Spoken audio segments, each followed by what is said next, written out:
ते तुमचं सर्वांचं स्वागत। तर मित्रांनो, चॅनलला सबस्क्राइब करून बेल आयकॉन नक्की दाबा, जेणेकरून दररोज नवीन चालू आणि ताज्या घडामोडी सगळ्यात अगोदर तुमच्यापर्यंत पोहोचतील।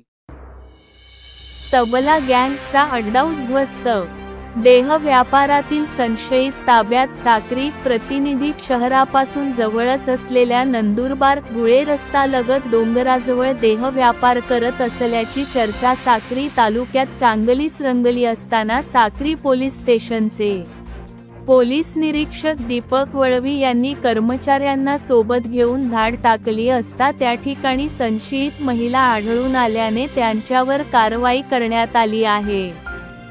साक्री पोलीस निरीक्षक दीपक वळवी यांना मिळालेल्या गुप्त माहितीवरून दिनांक 23 रोजी मध्यरात्री 1 ते 2 वाजेच्या सुमारास नंदुरबार फाट्यावर डोंगराच्या पायथ्याशी उभारलेले पत्र्याचे शेडमध्ये तपासणी केली असता त्यात काही संशयित सापडले। त्यांना चौकशीसाठी साक्री पोलीस स्टेशनमध्ये आणण्यात आले।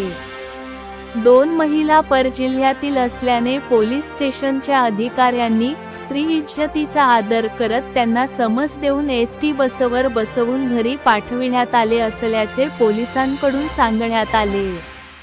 पोलिसांनी ताब्यात घेतलेल्या संशयित महिलांकडून अधिक माहिती काढण्याचा प्रयत्न केला, मात्र अधिक माहिती समजू शकली नाही। तपासांती काय गुढ बाहेर येते याकडे संपूर्ण साक्री तालुक्याचे लक्ष लागले आहे।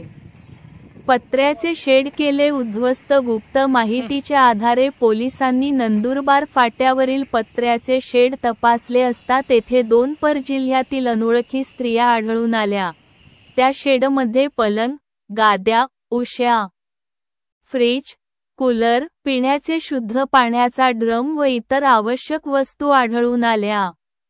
पोलिसांनी ते शेड पूर्णपणे उद्ध्वस्त केले। या ठिकाणचा प्रमुख सूत्रधार कोण, त्याचे साथीदार कोण, याचा शोध पोलीस घेत आहेत।